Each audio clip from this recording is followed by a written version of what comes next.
అందరికీ నమస్కారం. Welcome to prime nine. నేను రాజు.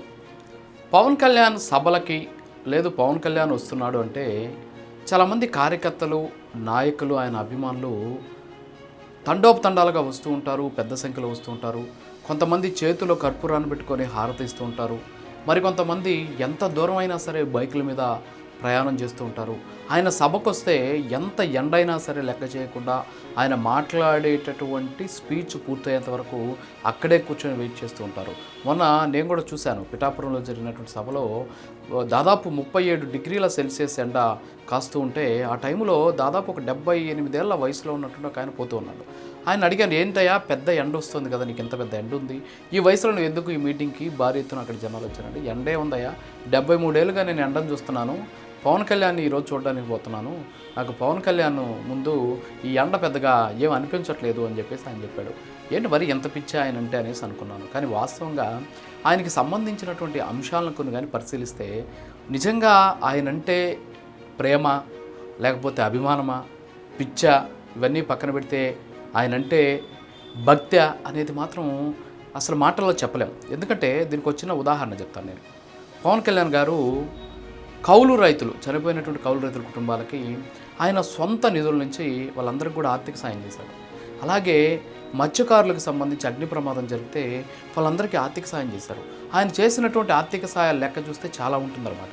ఇటీవల రైల్వే కోడూరు నియోజకవర్గంలో మైసూరావారిపల్లి అనేటటువంటి ప్రాంతంలో అక్కడ ఒక స్కూల్ కోసం తన సొంత డబ్బుతోటి భూమిని కొని ఆ భూమిలో స్కూల్ గ్రౌండు ఏర్పాటు చేయించినటువంటి పవన్ కళ్యాణ్ చూసి, ఏంటి ఈయన ఈరోజు ఉప ముఖ్యమంత్రిగా ఉన్నాడు, మరి ఉప ముఖ్యమంత్రిగా ఉన్నటువంటి వ్యక్తి ప్రభుత్వానికి చెప్తే భూమి ఇస్తుంది కదా, క్రీడా మైదానమే కదా అక్కడ ఉన్నటువంటి పిల్లలు అడిగింది, ఈయన ఎందుకు ఇలా చేస్తున్నాడు అంటే ఆయన తన సొంత డబ్బులతోనే ఇచ్చాడు. సరే, ఆ విషయాన్ని పక్కన పెడతాం.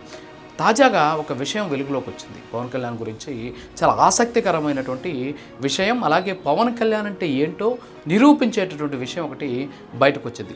ఇటీవల ఆయన ఏజెన్సీ ప్రాంతాల్లో పర్యటించారు. అందరికి కూడా గుర్తు ఉండే ఉంటుంది, ఎందుకంటే ఆయన బురదలో నడుచుకుంటూ వెళ్ళినటువంటి పరిస్థితి ఇవన్నీ కూడా చూసాం మనం. ఆ సందర్భంగా ఇటీవల కొన్ని చోట్ల రోడ్లు వేశారు.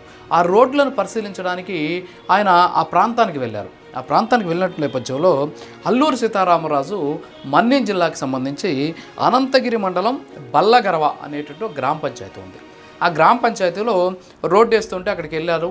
ఆ రోడ్డుకు సంబంధించినటువంటి పనులన్నీ ఆయన పరిశీలించిన తర్వాత నాణ్యతను చూశారు. సో రోడ్ని చాలా పక్కాగా అయింది, ఎందుకంటే ఇక్కడ ఉన్నటువంటి ఏజెన్సీ వాసులు డోలీ కష్టాలు ఎక్కువగా పడుతున్నారు కాబట్టి సో వాళ్ళకి ఇబ్బంది లేకుండా జాగ్రత్తగా వేయండి, వర్షం ఎక్కువగా ఉంటుంది వర్షాకాలంలో కాబట్టి రోడ్లు ఇబ్బంది లేకుండా చూడండి అని చెప్పేసి అక్కడ ఉన్నటువంటి నాణ్యతను పరిశీలించి అక్కడ ఉన్నటువంటి స్థానికులతో ముచ్చటించి ఆయన అక్కడి నుంచి తన కాన్వాయ్లో బయలుదేరారు. అలా బయలుదేరినటువంటి దాదాపు 1 కిలోమీటర్ దూరంకి వెళ్ళగానే అక్కడ చిన్న మజారా అనేటటువంటి ఒక విలేజ్లోకి ఆయన ఎంటర్ అవుతూ ఉంటే ఆయన వెహికల్లో ఉన్నారు. వెహికల్కి ఎడమ చేతి వైపున ఒక చిన్న స్ట్రక్చర్ ఒకటి కనిపించింది. ఏంటి ఆ స్ట్రక్చర్ అంటే ఒక చిన్న భవనం. ఆ భవనం ఎప్పుడు కూలిపోతుందో తెలియనటువంటి పరిస్థితుల్లో భవనం ఉంది. దాని కింద చాలామంది పిల్లలు కూర్చొని పలకలు పుస్తకాలు పెట్టుకొని రాచుకుంటున్నారు.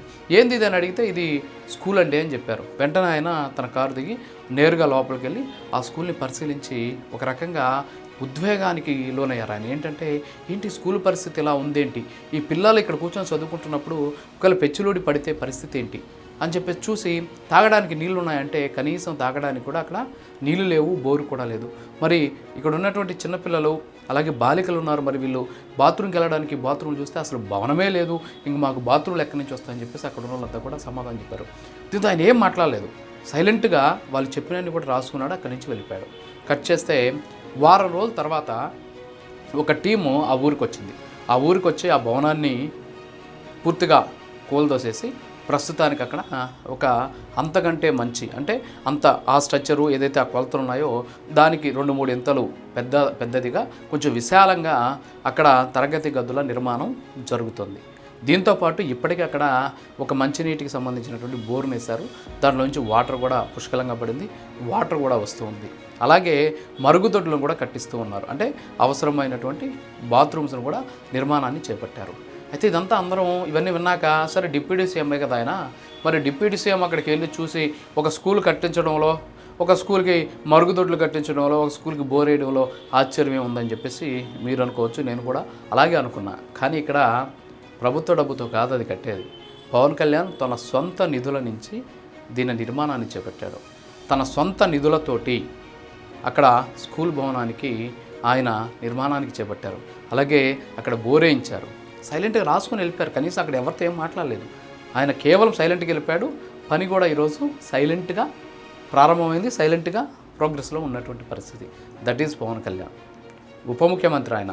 అనుకుంటే ప్రభుత్వ సొమ్ముతోటి ఒక 10 లక్షల రూపాయలు ఖర్చు అయ్యేదానికి 25 లక్షలు ఎస్టిమేషన్ వేసుకొని తనకు అనుకూలంగా ఉన్నటువంటి వ్యక్తిగా పనిచ్చి దాంట్లో ఒక 5 లక్షలు అవసరమైతే ఆయన తీసుకోవచ్చు అనమాట తన వాటాగా. అంటే మామూలుగా జరిగేది అది. అందరూ కూడా తీసుకుంటుంటారు కదా. మన ఊర్లలో ఏదైనా ఒక బిల్డింగ్ కట్టాలంటే 5 లక్షలు అయితే 20 లక్షలు 30 లక్షలు వేసుకుంటారు.